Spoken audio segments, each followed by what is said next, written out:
할렐루야. 네, 하나님은 여러분을 사랑하십니다. 지난 시간에는 성령이 부어지면 일어나는 일들에 대해서 은혜 나누었습니다. 성령이 부어지면 어떤 일들이 일어난다고 말씀을 드렸습니까? 첫째, 자녀들이 예언할 것이라고 했습니다. 두 번째는 젊은이들이 환상을 볼 것이라고 했습니다.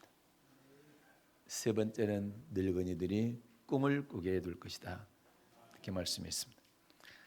하나님께서 성령을 부어주시는, 그래서 이 세 가지 일들을 하게 하시는 궁극적인 목적은 사도행전 1장 8절에 기록되어 있죠. 성령이 임하면 권능받고 예루살렘 온 유대 사마리아 땅까지로 내 증인이 되라. 주님의 증인이 되라고 이 세 가지 일을 성령을 부어주셔서 하게 하시는 것입니다. 그래서 자녀들이 예언하는 것도 예수님이 예언한 말씀을 예언하는 것이요, 젊은이들이 환상을 보는 것도 예수님의 환상을 가지고 세계를 향해서 나가는 것이요, 늙은이들이 꿈을 꾸는 것도 예수님이 계신 영원한 천국의 꿈을 꾸는 것이다, 이렇게 말씀을 드렸습니다. 오늘 읽었던 사도행전 2장 22절부터 24절, 더 넓게는 사도행전 2장 22절부터 36절까지, 이게 베드로 설교입니다. 베드로 설교인데 예수님이 어떤 분이신가를 베드로 사도를 통해서 우리에게 잘 가르쳐주고 있습니다. 그래서 이 시간에는 베드로 사도가 설명하는 예수님은 누구신가, 이런 제목으로 함께 은혜를 나누도록 하겠습니다. 예수님은 어떤 분이실까요? 첫째, 큰 권능과 기사와 표적을 행하신 전능하신 분입니다. 사도행전 2장 22절을 보겠습니다. 사도행전 2장 22절 말씀 받들어 읽겠습니다. 이스라엘 사람들아, 이 말을 들으라. 너희도 아는 바에 하나님께서 나사렛 예수로 큰 권능과 기사와 표적을 너희 가운데서 베푸사 너희 앞에서 그를 증거하셨느니라. 아멘. 베드로가 성령을 받고 첫 설교를 하면서 예수님에 대해서 설명할 때 제일 먼저 설명하는 것은 하나님께서 나사렛 예수로 큰 권능과 기사와 표적을 사람 가운데 베풀게 해서 그가 하나님의 아들임을 증거하셨다는 것입니다. 큰 권능과 기사와 표적을 통해서 하나님께서 그걸 나타내게 해서 베풀게 해서 그가 하나님이다, 하나님의 아들이라는 사실을 증거하게 하셨다는 것입니다. 그거는 분명한 이유가 있었어요. 예수님이 하나님의 아들이지만 종의 형체는 우리 사람의 모습으로 이 땅에 오셨습니다. 그런데 당시의 사람들은 그걸 몰랐죠. 나사렛이란 동네에 목수 요셉의 아들이라고 알았죠. 하나님이라고는 전혀 몰랐습니다. 하나님의 아들이란 사실을 몰랐습니다. 그래서 천국 복음을 전해도 알아들을 수가 없죠. 믿을 수가 없었던 것이죠. 그래서 하나님의 아들인 것을 알고 믿도록 하기 위해서 기적과 표적과 큰 권능이 필요했던 것입니다. 사람이 할 수 없는 일, 하나님께서만 하실 수 있는 일들을 베풀게 함으로써 예수가 그냥 평범한 사람이 아니라 하나님의 아들이라는 사실을 알게 하신 겁니다. 많이 있죠, 그러한 표적과 기적들이. 보리떡 5개와 물고기 2마리로 5,000명을 먹인 일도 있고요, 죽은 사람을 살리기도 했습니다. 또 물 위를 걷기도 했습니다. 물로 포도주를 만들기도 했습니다. 38년 동안 한 번도 걸어보지 못한 사람을 걷게 하기도 했습니다. 태어날 때부터 앞을 보지 못한 사람을 앞을 보게, 눈을 뜨게 하기도 했습니다. 이런 수많은 기적들을 보이신 이유가 뭐냐? 예수가 사람의 모습으로 왔지만 원래는 하나님이시다. 하나님의 아들이라는 사실을 믿게 하기 위해서 이런 기적과 표적과 큰 권능을 보여주셨다라고 말씀하고 있는 것입니다. 그래서 예수님이 하나님의 아들이라는 사실을 믿어야 예수님이 천국 복음을 증거하게 될 때, 천국 들어가는 말씀을 전하게 될 때 그 말씀도 믿게 되는 것입니다. 그 말씀을 믿어야 영생을 얻을 수 있잖아요. 자, 요한복음 20장입니다. 30절과 31절 말씀을 보겠습니다. 요한복음 20장 30절과 31절 말씀 받들어 읽겠습니다. 예수께서 제자들 앞에서 이 책에 기록되지 아니한 다른 표적도 많이 행하셨으나 오직 이것을 기록하면 너희로 예수께서 하나님의 아들 그리스도이심을 믿게 하려 하며 또 너희로 믿고 그 이름을 힘입어 생명을 얻게 하려 함이니라. 아멘. 그렇습니다. 이 책에 기록되지 아니한 많은 기적들을, 표적들을 예수님께서 행하셨지만 대표적인 표적 몇 개만 기록한 이유가, 성경에 기록한 이유가 예수님께서 하나님의 아들이라는 사실을 믿고 하나님의 아들 그리스도라는 사실을 믿고 그리고 예수님의 이름을 힘입어서 생명, 영생 얻게 하려 합니다. 이렇게 말씀합니다. 그래서 예수님은 어떤 분인가? 첫 번째, 큰 권능과 기사와 표적을 행하신 전능하신 하나님, 성부 하나님, 아들 하나님이시라는 사실입니다. 두 번째, 예수님은 어떤 분인가? 십자가에 못 박혀 죽으신 분입니다. 사도행전 2장 23절을 받들어 읽겠습니다. 사도행전 2장 23절 받들어 읽습니다. 그가 하나님의 정하신 뜻과 미리 아신 대로 내어준 바 되었거늘 너희가 법 없는 자들의 손을 빌어 못 박아 죽였으나. 아멘. 너희가 법 없는 자들의 손을 빌어 못 박아 죽였으나. 예수님은 못 박아 죽으신 분입니다. 못 박혀 죽으신 분입니다. 그런데 누가 죽였다고 얘기합니까? 법 없는 자들의 손을 빌어서. 법 없는 자가 누굽니까? 빌라도 총독과 로마 병정들을 말합니다. 이들은 율법을 받지 않은 사람들입니다. 하나님의 법을 받지 않는 법 없는 자들입니다. 그런데 성경은 법 없는 자들의 손을 빌어서, 그러니까 직접 죽이기는 로마 총독의 판결과 로마 병사들의 못 박아서 죽였지만 실은 그들의 손을 빌어서 너희가 죽였다. 너희가 누굽니까? 베드로 사도 앞에 베드로의 설교를 듣고 있는 유대인들을 말합니다. 로마 병정들이 예수를 못 박아 죽였지만 실은 너희가 죽였다. 이렇게 말하고 있는 것입니다. 이 말씀은 우리에게도 그대로 적용이 됩니다. 베드로는 유대인들을 향해서 로마 사람들의 손을 빌어서 너희가 예수를 죽였다. 이렇게 했습니다. 저도 여러분을 향해서 선포합니다. 유대인들은 로마인의 손을 빌어서 예수를 죽였지만 이 말씀을 듣고 있는 여러분은 유대인들의 손을 빌어서 여러분이 예수를 죽였습니다. 깜짝 놀라셨을 것입니다. 예수 죽인 적 없는데요. 그런데 여러분, 왜 우리가 예수를 죽였냐? 우리의 죄 때문입니다. 죄를 안 지었다면 괜찮습니다. 그러나 우리는 날 때부터 죄인으로 태어났고 또 태어나서도 죄를 지었습니다. 그래서 예수는 왜 죽었나? 죄 때문에 죽었습니다. 그래서 이 십자가 사건은 로마인뿐만 아니라 유대인뿐만 아니라 저와 여러분에게도 그리고 모든 인류에게 이 사건은 다 해당되는 사건인 것입니다. 그리고 너무나 감사한 것은, 그리고 감격할 일은 하나님께서 이미 그렇게 하시기로 뜻을 정하셨다는 것입니다. 절대 우연히 예수가 죽은 게 아니고 하나님께서 미리 정하셨다. 하나님께서 그분의 뜻을 정하셨다 이렇게 말씀합니다. 다시 사도행전 2장 23절을 받들어 읽겠습니다. 그가 하나님의 정하신 뜻과 미리 아신 대로 내어준 바 되었거늘. 아멘. 그래요. 하나님의 정하신 뜻과 미리 아신 대로 내어준 바 되어서 법 없는 자들의 손을 빌어 십자가에 못 박아 죽였다. 그가 하나님의 정하신 뜻과 미리 아신 대로 내어준 바 되어서 죽었다는 겁니다.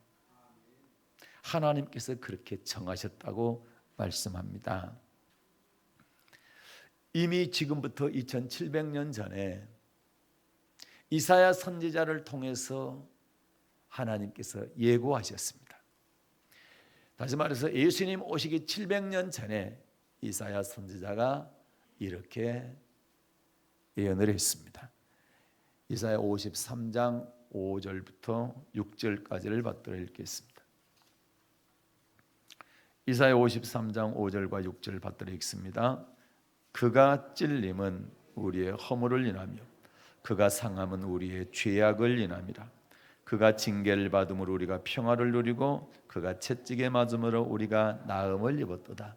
우리는 다 양 같아서 그릇 행하여 각기 제 길로 갔거늘 여호와께서는 우리 무리의 죄악을 그에게 담당시키셨도다. 아멘.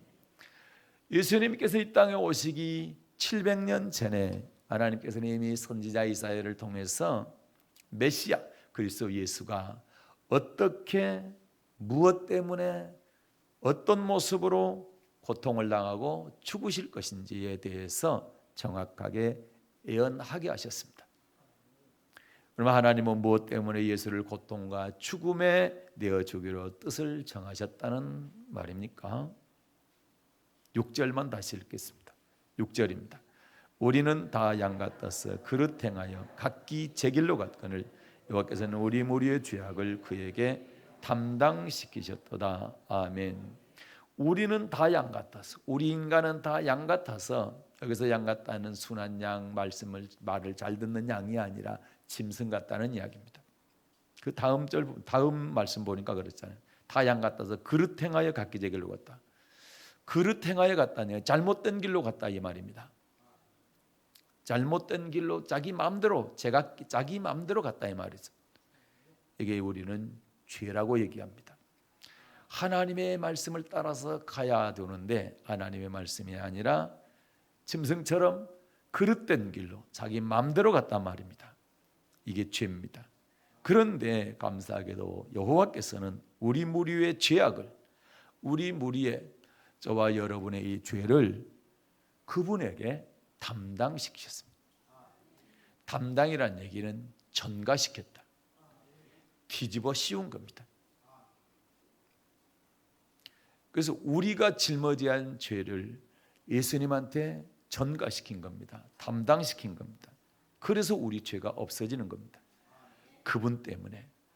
그래서 그걸 위해서 이 땅에 보내셨다는 거고, 그걸 위해서 예수님은 돌아가시는데 어떻게 돌아가십니까? 보니까 찔리고 상하고 채찍에 맞고 그런 모습으로 돌아가시게 된 것입니다.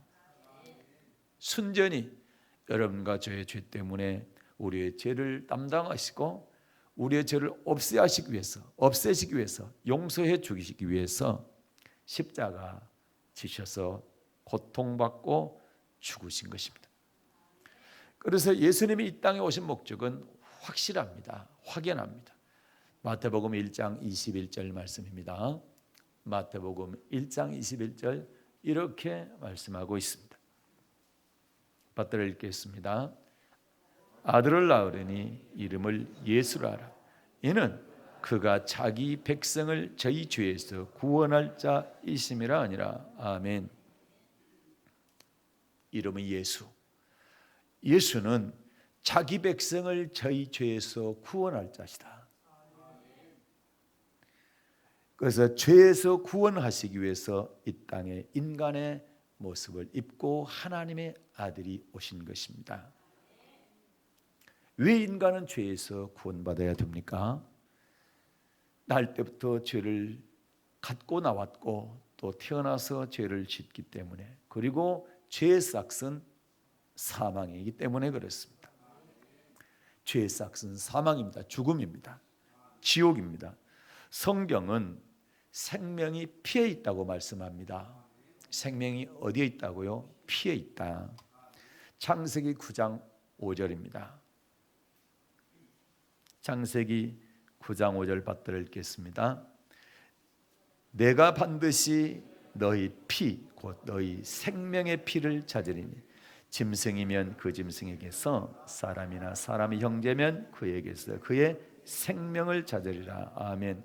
생명이 피에 있기 때문에 만약에 짐승이든 사람이든 죄를 짓게 되면 거기에 대한 대가로 피를 찾겠다는 겁니다.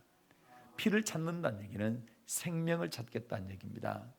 그게 바로 죄의 삭은 사망이라는 얘기입니다. 그래서 죄를 지은 사람은 반드시 피를 흘려 죽어야 됩니다. 그러나 죄인이 죽지 않는 길이 딱 하나 있습니다.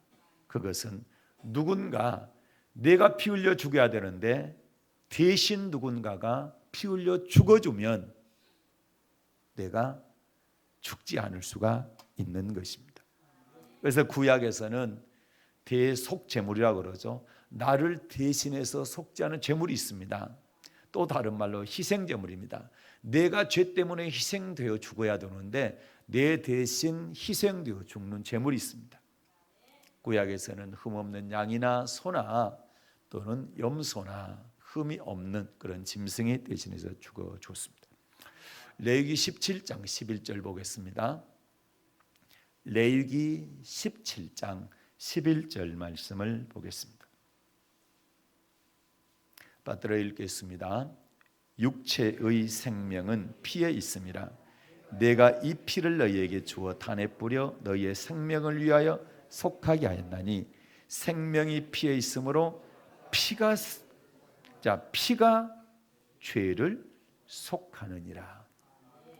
반드시 죄를 속하려면, 죄가 용서받으려면, 죄가 사함을 받으려면 피를 흘려야 된다는. 그래서 구약에서는 짐승이, 흠없는 짐승, 깨끗한 짐승이 우리 대신, 우리의 죄 대신에 피 흘려 죽게 된 것입니다. 히브리서 기자도 똑같은 말씀을 전하고 있습니다. 히브리서 9장 22절입니다. 죄가 용서받으려면 반드시 피를 흘려야 된다. 히브리서 9장 22절 받들어 읽겠습니다. 율법을 쫓아 거의 모든 물건이 피로써 정결케 되나니 피 흘림이 없은즉 사함이 없느니라. 아멘. 피를 흘리지 않으면 절대 죄 용서가 안 된다는 겁니다. 피 흘려야 용서가 된다는 겁니다. 그런데 하나님은 짐승의 피로 속죄하는 일회용 속죄가 아니라 영원한 속죄를 계획하셨습니다. 그 계획을 발표한 분이 바로 이사야 선지자고, 그 계획을 발표했던 그 본문이 이사야, 아까 보았던 53장이었던 것입니다.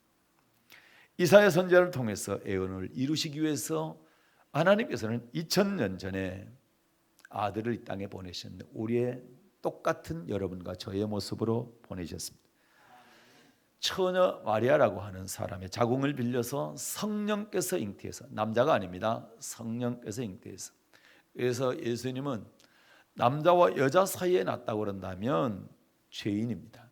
그러나 성령께서 잉태해서 마리아의 자궁만 빌려서 나셨습니다. 그래서 그분은 죄가 없는 하나님의 아들이신 것입니다. 그래서 베들레헴 마구간에 2000년 전에 우리의 사람의 모습으로 태어나신 분이 바로 예수 그리스도이신 것입니다. 히브리서 7장 27절을 보겠습니다.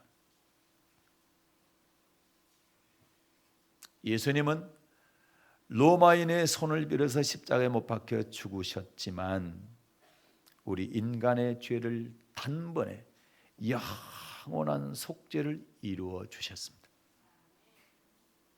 단번에 영원한 속죄입니다.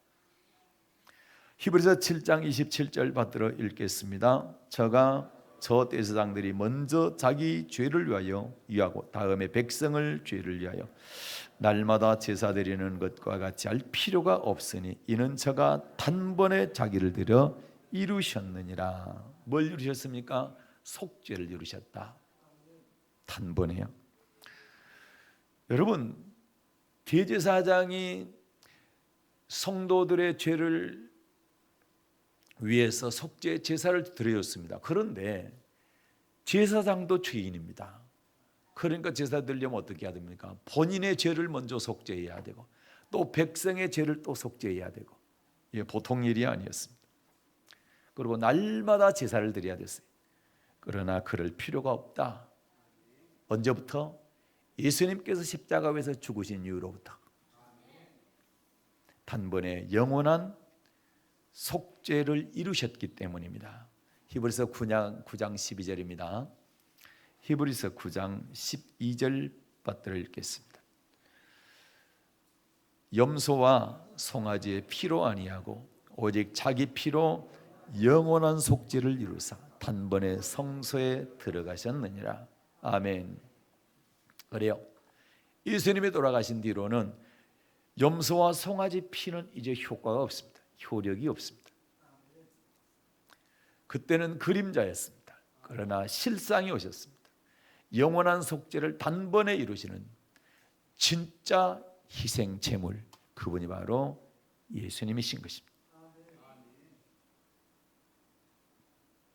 영원한 속죄를 이루어 주신 주님, 너무 감사하지 않을 수 없고 감격하지 않을 수 없고 찬양을 드리지 않을 수가 없습니다.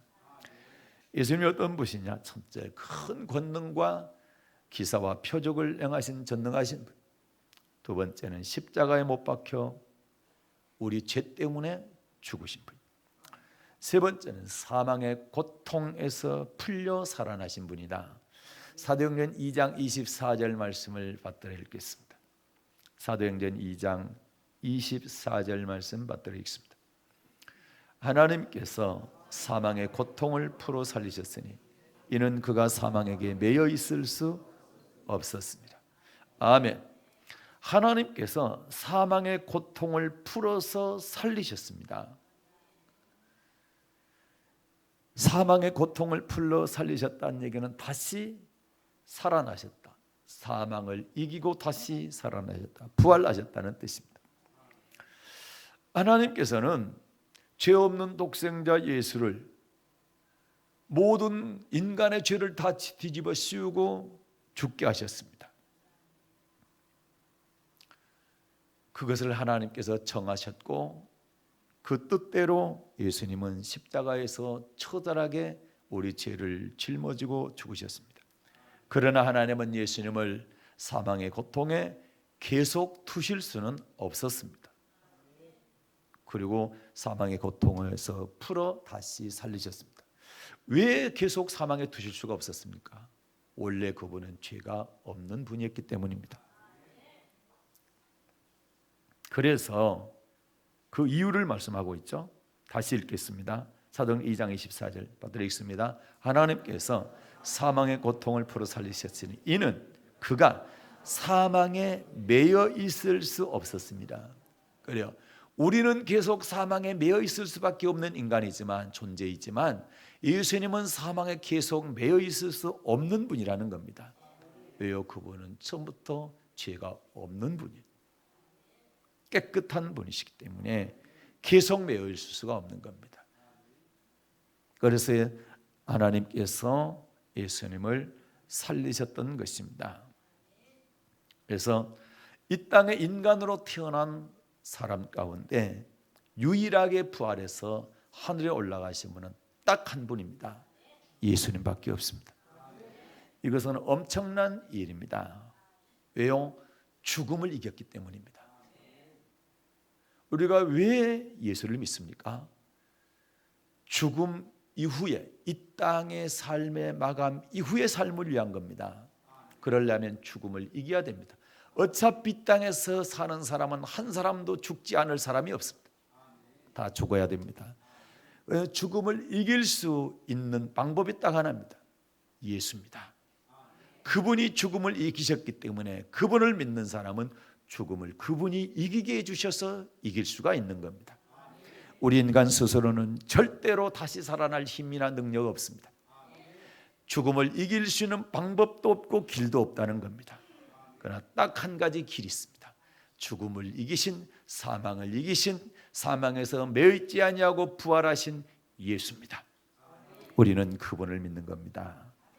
그분은 부활의 첫 열매가 되어주셨고, 그리고 그분이 강림하실 때에 그분에게 붙어있는 자는 첫 번째, 사람으로서는 첫 번째 부활하게 될 것입니다. 이것이 우리에게는 소망이고 능력인 것입니다. 고린도전서 15장 23절 보겠습니다. 고린도전서 15장 23절 말씀 받들어 읽겠습니다. 그러나 각각 자기 차례대로 되리니 먼저는 첫 열매인 그리스도요, 다음엔 그리스도 강림하실 때에 그에게 붙은 자요. 아멘. 어떤 사람이 그에게 붙은 자입니까? 예수 믿는 사람, 그리고 그분의 말씀에 충실히 순종하는 사람을 말합니다. 그래서 우리는 소망입니다. 반드시 주님 강림하실 때에 지금 먼저 잠자는 사람들과 함께 우리도 생명에 부활하게 될 것이다. 그래서 여러분, 절대로 예수님께서 떨어지면 안 됩니다. 우리는 주님께서 나를 부를 때까지 붙어 있어야 되는 겁니다. 우리 사랑의 약교회 모든 성도들은 주님께 꽉 붙어 있는 여러분 되시기를 주님의 이름으로 축복합니다.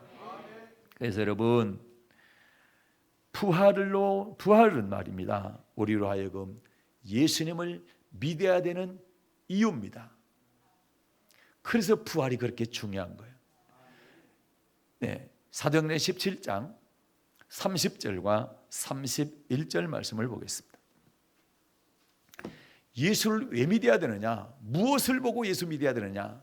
예수를 믿어야 되는 증거가 뭐냐? 수많은 종교, 지구상에 수만 개의 종교가 있습니다. 그러나 왜 하필 예수만 믿어야 되느냐? 다른 종교에 구원 없냐? 기독교는 독단적이지 않냐? 예수만 구원자라고 얘기하고 기독교만 구원이 있다고 얘기하는 독단적이지 않냐? 이렇게 말하는 사람이 많은데, 여러분 이 말씀 딱 보고 예수는 이래서 예수를 믿어야 되는구나. 믿습니까? 자, 사도행전 17장 30절과 31절 받들어 읽겠습니다. 알지 못하던 시대에는 하나님의 허물지 아니하셨거니와 이제는 어디든지 사람을 다 명하사 회개하라 하셨으니 이는 정하신 사람으로 하여금 천하를 공의로 심판할 날을 작정하시고 이에 저를 죽은 자 가운데서 다시 살리신 것으로 모든 사람에게 믿을 만한 증거를 주셨습니다. 모든 사람에게, 모든 인류에게, 모든 인간에게 믿을 만한 증거, 그게 뭡니까? 죽었다가 살아난 겁니다. 그래서 수많은 종교가 있지만 여러분, 죽은 자 가운데서 살아난 종교는 없습니다. 종교를 만들었던 종교의 장시자들은 지금도 무덤 속에, 다시 말해서 사망에 매여 있습니다. 사망을 깨뜨리고 사망을 이기고 사망을 발로 밟고 다시 살아나신 분은 유일하게 예수 그리스도밖에 없습니다. 그래서 기독교만이 참 진리, 기독교만이 살아있는 생명입니다. 나는 기독교에 종교라는 단어를 붙이는 건 너무 불경스럽다고 생각해서 종교라는 단어를 쓰고 싶지 않아요. 진리이기 때문입니다. 생명이기 때문입니다. 능력이기 때문입니다. 여러분 축하합니다. 왜요? 살아있는 생명 예수를 믿기 때문에, 그것도 부활하신 예수를 믿기 때문에 여러분 정말로 잘 선택한 겁니다. 최고의 축복입니다. 부활이란 단어는 정말로 가슴 벅찬 단어인 것입니다. 이것이 우리에게 소망입니다. 생명입니다. 그래서 우리 기독교만이 부활이 있기 때문에 기독교만이 살아있는 생명이다, 진리다, 그래서 예수만이 참 신인 것이고 다른 신은 다 가짜인 것입니다. 사랑하는 여러분, 우리가 믿는 하나님의 아들 예수는 진짜 사람이셨고 진짜 죽었습니다. 그리고 3일 동안 사망에 매여 있었지만 3일 만에 사망을 깨뜨리고 살아나신 분입니다. 그리고 지금 하나님 보좌 우편에서 여러분과 저를 위해서 기도하고 계신 분. 요한복음 14장에 보게 되면 우리의 초소를 예비하고 계십니다. 그게 얼마나 감사합니까? 그래서 예수님의 부활, 이것은 우리에게 진짜 할렐루야인 것입니다. 예수님 어떤 분인가? 큰 권능과 기사와 표적을 통해서 하나님의 아들이라 전능하신 분이라는 것을 보여주신 분이다. 또 십자가에 못 박혀 우리의 모든 죄를 용서하신 분이다. 죄를 해결하신 분이다. 세 번째는 사망의 고통에서 풀려나신 부활하신 생명의 하나님이시다. 네 번째입니다. 약속하신 성령을 아버지께 받아서 우리에게 부어주신 분입니다. 사도행전 2장 33절 말씀 받들어 읽겠습니다. 사도행전 2장 33절 받들어 읽습니다.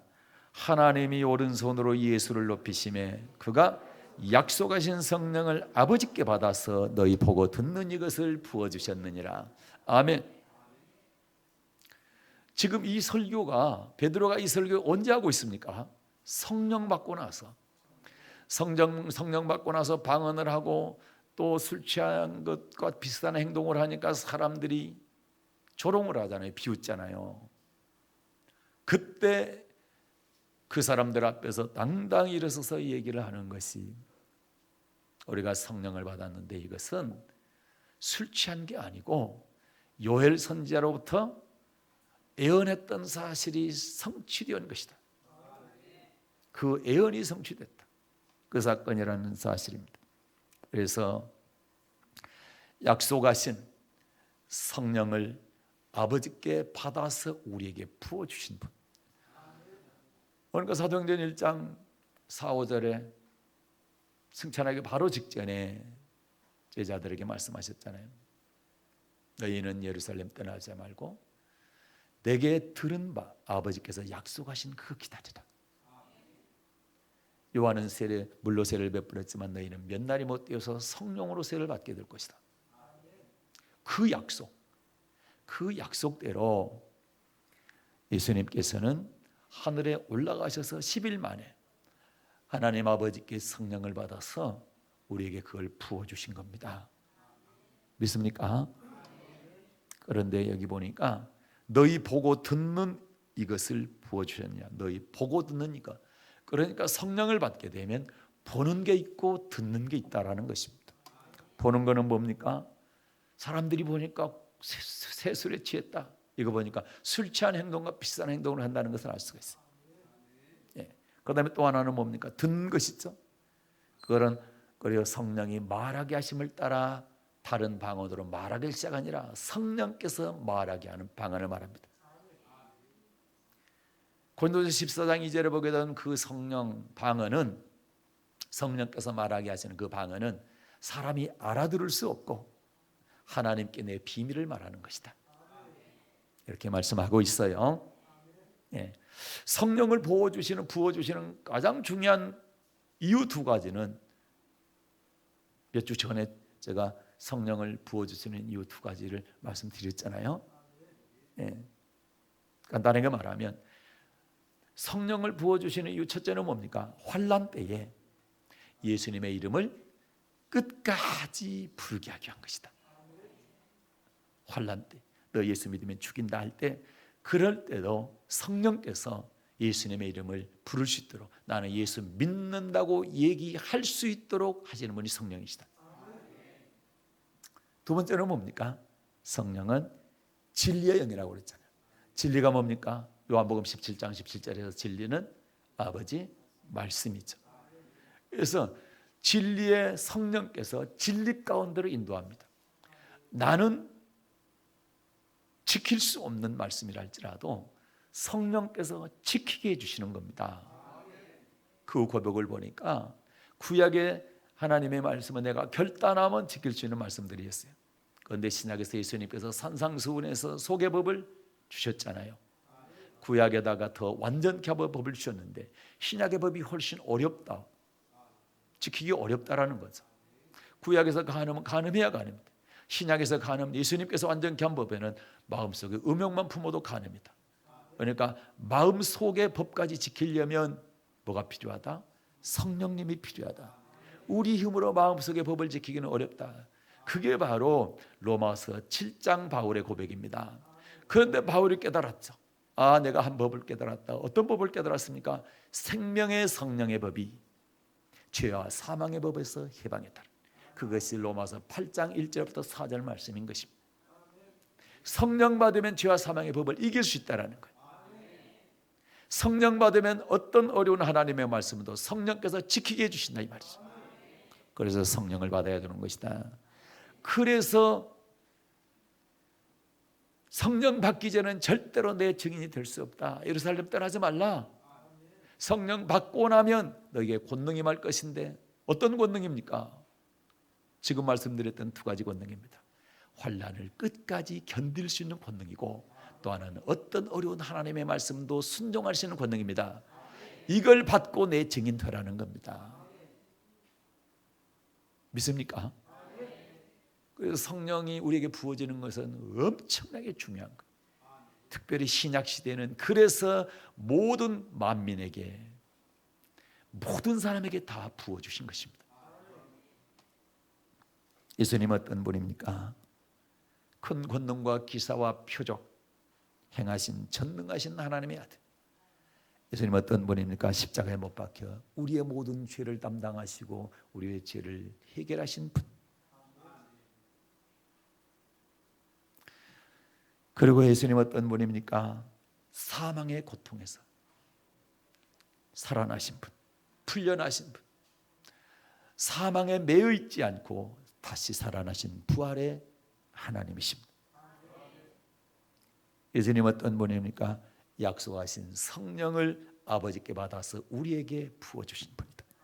마지막으로 예수님 어떤 분입니까? 주와 그리스도가 되신 분입니다. 사도행전 2장 36절 말씀 받들어 읽겠습니다. 사도행전 2장 36절 받들어 읽겠습니다.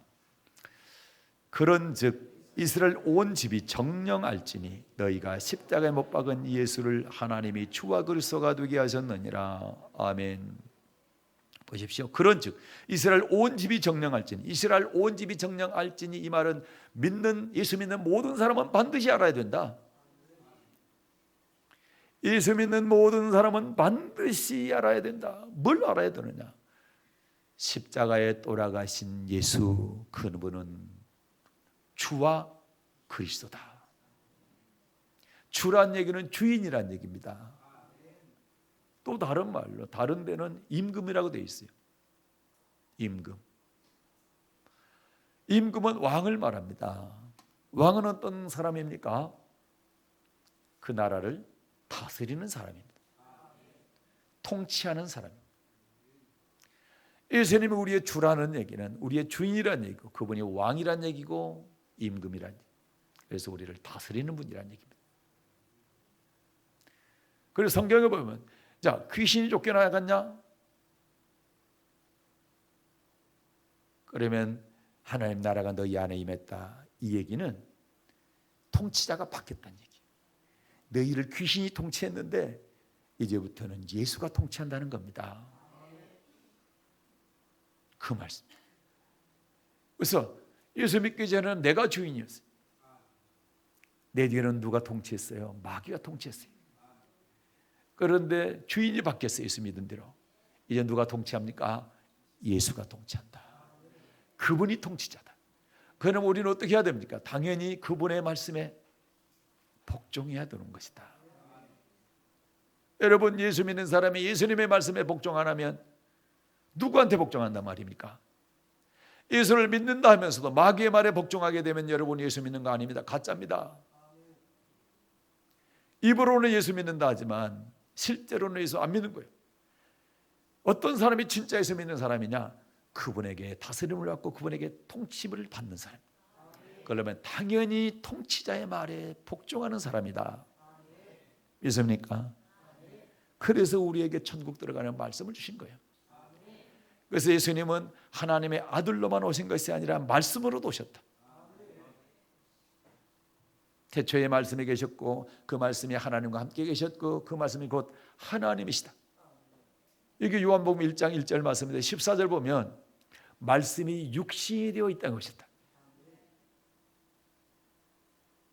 말씀이 육신이 되어 이 땅에 오신 분이 바로 예수다. 예수는 말씀이라는 겁니다. 그렇기 때문에 예수님의 통치를 받는, 예수님이 주인이 된다고 한다면 우리는 당연히 주인이신 통치자이신 예수님의 말씀에 복종해야 되는 것입니다. 그럼 왜 복종해야 되느냐? 복종 안 하면 안 됩니까? 안 됩니다. 복종해야 됩니다. 왜요? 천국 들어가기 위해서.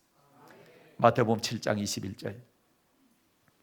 마태복음 7장 21절 받들어 읽겠습니다. 시작. 나더러 주여 주여 하는 자마다 천국에 다 들어갈 것이 아니요 다만 하늘에 계신 내 아버지의 뜻대로 행하는 자라야 들어가리라. 아멘. 성경에 정말로 여러 군데서 예수님께 직접 말씀하시기를, 자, 나는 내 자의로 말한 것이 아니라 나를 보내신 아버지의 말씀을 그대로 명령으로 받고 나는 그 말씀 그대로 전한다.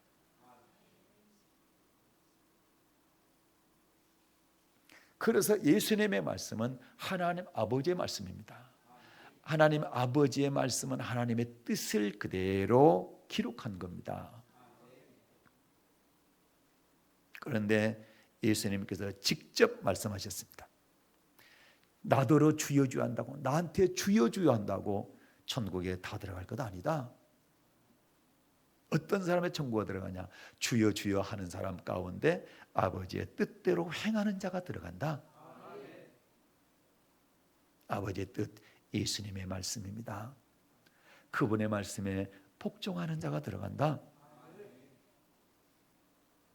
절대로 흘려듣지 마시고 마음판에 잘 새길 수 있기를 바랍니다.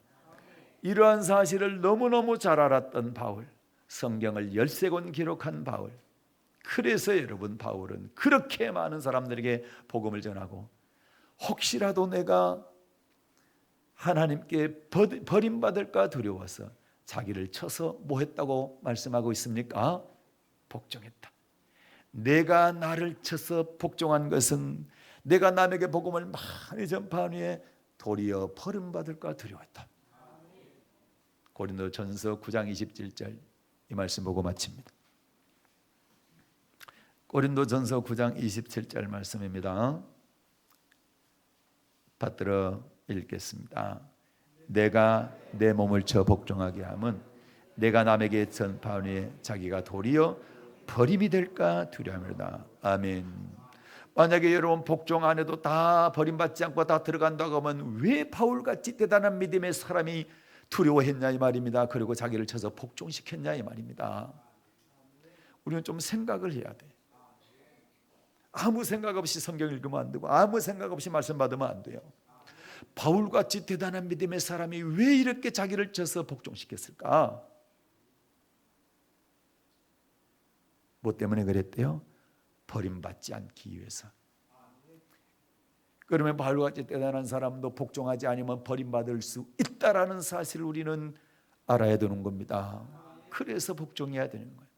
그래서 우리가 예수님을 주라 얘기한다는 그분이 나의 주인이기 때문에 그분이 나를 통치하는 거고 통치자의 말을 들어야 되는 겁니다. 우리나라에도 헌법이 있습니다. 대한민국 헌법. 대한민국 국민은 대한민국 헌법을 지키는 거예요. 그래야 대한민국 국민인 겁니다. 대한민국 국민이 북한의 헌법을 지킨다. 그럼 북한 사람이요. 몸만 여기에 있지 마음은. 그렇잖아요. 그래서는 안 되는 거예요. 대한민국 국민은 대한민국 헌법을 지키듯이 예수님의 자녀는 예수님의 법을 지켜야 되는 겁니다. 그래야 예수님이 진정한 나의 주인이 되는 거예요. 그래야 신앙 고백, 저는 그리스도시고 살아계신 하나님의 아들, 그것이 이루어지는 겁니다. 말씀을 정리합니다. 성령 받은 베드로가 유대인들 앞에 두고 설교를 합니다. 너희들이 못 박아 죽인 예수가 누군 줄 아느냐? 그분은 바로 큰 권능과 기사와 표적을 행하신 전능하신 하나님의 아들이다. 십자가에 못 박혀 죽으셨는데 우리 죄 때문이다. 그리고 사망의 권세를 깨뜨리고 살아나신 분이다. 부활하신 분이다. 그분이 부활의 첫 열매가 되어주셨고 그분 강림하실 때에 그에게 붙어있는 사람이 생명의 부활을 얻게 될 것이다. 그리고 그분은 약속하신 성령을 아버지께 받아서 우리에게 부어주신 분이다. 그리고 그분은 우리에게 주와 그리스도가 되신 분이다. 사랑하는 여러분, 오늘 말씀 잘 새기시고 예수님은 우리의 구원자요 우리의 통치자, 말씀을 듣고 우리를 천국으로 인도하시는 분임을 굳게 믿고 그분의 말씀에 바울처럼 죽기까지 복종해서 이 땅의 복과 영생의 복 받는 여러분 되시기를 예수님의 이름으로 축복합니다. 은혜로우신 하나님 아버지 감사합니다.